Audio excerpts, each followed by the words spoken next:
In this episode, I'm removing the rest of the damaged panels from the car and also the windshield. Before my windshield removal kit gets here though, I'm getting everything ready to be taken apart.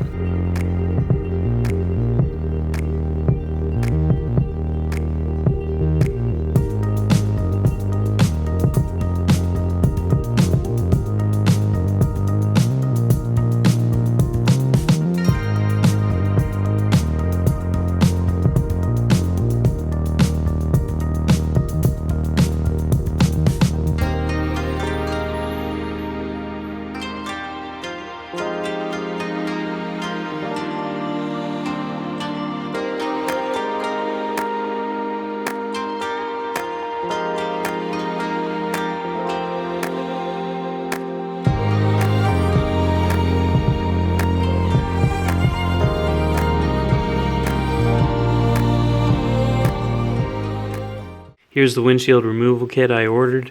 It came with a lot of tools, but I really only need two. There's this tool. You take this piano wire and you attach it through one end to the other. And using the wire, you just saw back and forth and you can cut the windshield seal that way. So this thing over here is the other tool that I really need. At the very end, there's like a notch and you stick the piano wire at the end of it and you basically just jam it through the windshield seal so it comes out the other side. Then you can actually saw. So yeah, that's pretty much all I need. I mean, this thing is like a clip removal tool, I think. I don't think there's anything special about it. This thing, I don't really know what it does, if anyone knows.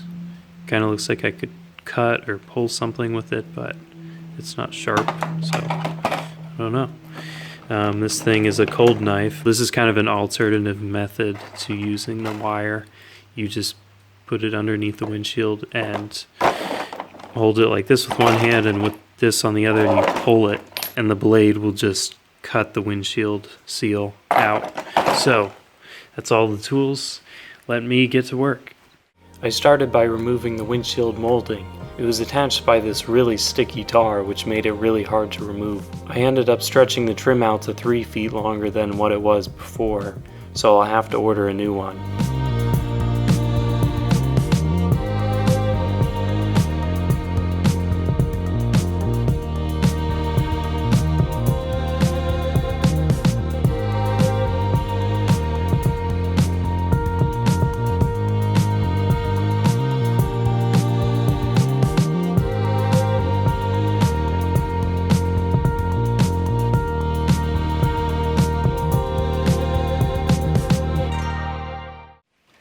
That's the clearest windshield I've ever seen. It's so weird without a windshield. It's like, shouldn't be able to do this. But yeah, it's like, I don't know, I think it looks really cool. I think it's just weird like looking through it and seeing the seats, but it's like really clear because there's no windshield. Also, I got this. It's just to make sure that my strut towers are in alignment, and also when I put everything back together it'll be stiffer than what it was before, so it should be, you know, better than it was before. Now I can get to work on cutting this part out because I needed to get some of the spot welds in here. Kind of work on cutting this part out. It goes like that. That's why I needed the windshield out. I'll see how far I can get tonight.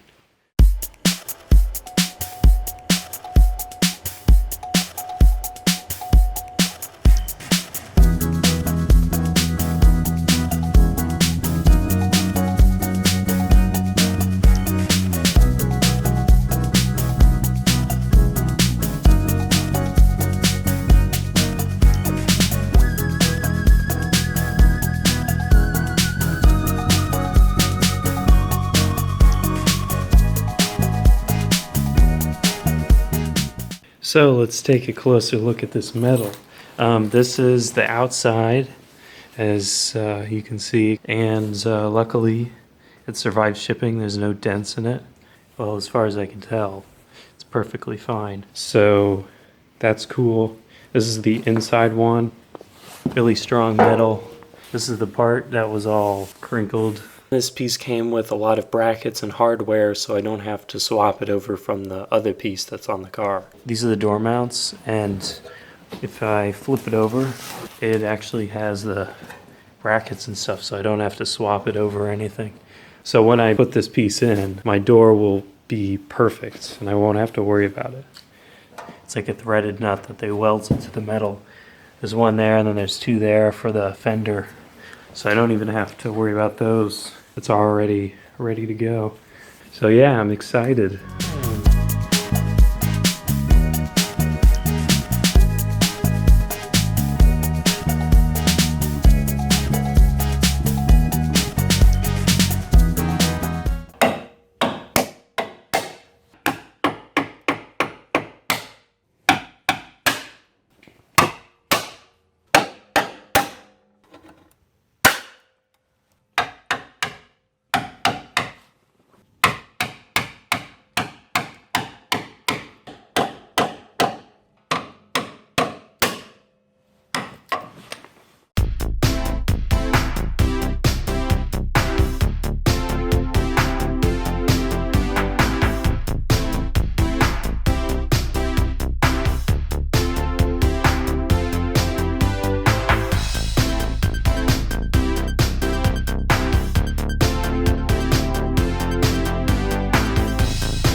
The A-pillar is made up of two different pieces of metal. The upper piece is a lot thicker and stronger. It's probably made of a very high-strength steel. My drill bits are dulling pretty quickly as I'm trying to drill through this, and I have to sharpen them a lot. Eventually I'll get it apart, but it is taking quite a while.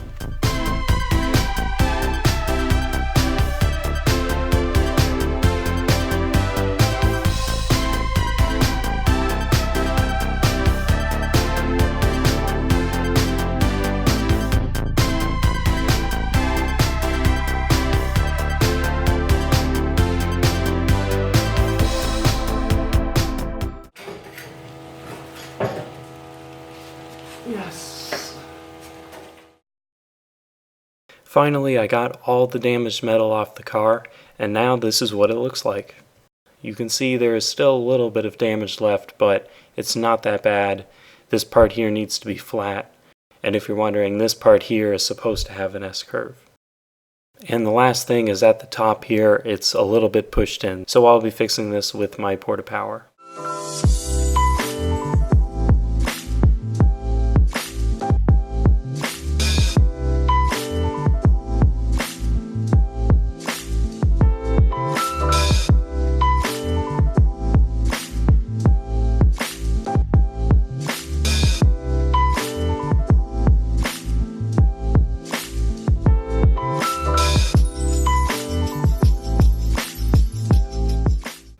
Okay, I'm holding the new reinforcement panel onto the car, and before I took off the old one, I took a small screwdriver and marked the edges of the old panel.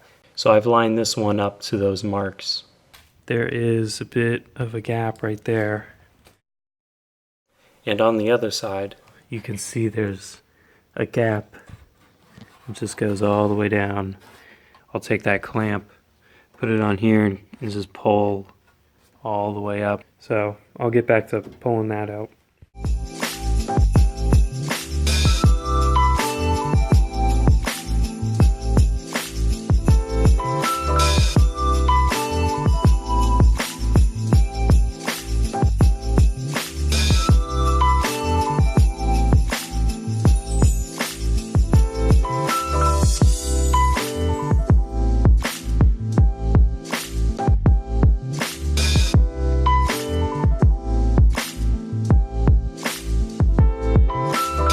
Okay, new update on this door. It is completely all the way straightened, all the way up the door jamb. Really happy about that. It was, like a ½ inch off before, so that's perfect now. On the bottom, like underneath where the pinch weld is, of course, that's like a really insanely thick piece of metal, so that's all straight. This is all fine. all the way down to here. This edge is also perfect. If anything, there's a tiny little gap here, but I'll fix that off camera. It'll only take a minute. Something else related to frame pulling. I made this tram gauge from parts from Home Depot, and it makes it really easy to measure diagonals on the car. After measuring, I found that the strut towers are in alignment, but this corner of the car needs to move out by 1/4 of an inch. By the next episode, I want to start welding the car back together and fixing the rest of the frame damage. See you then.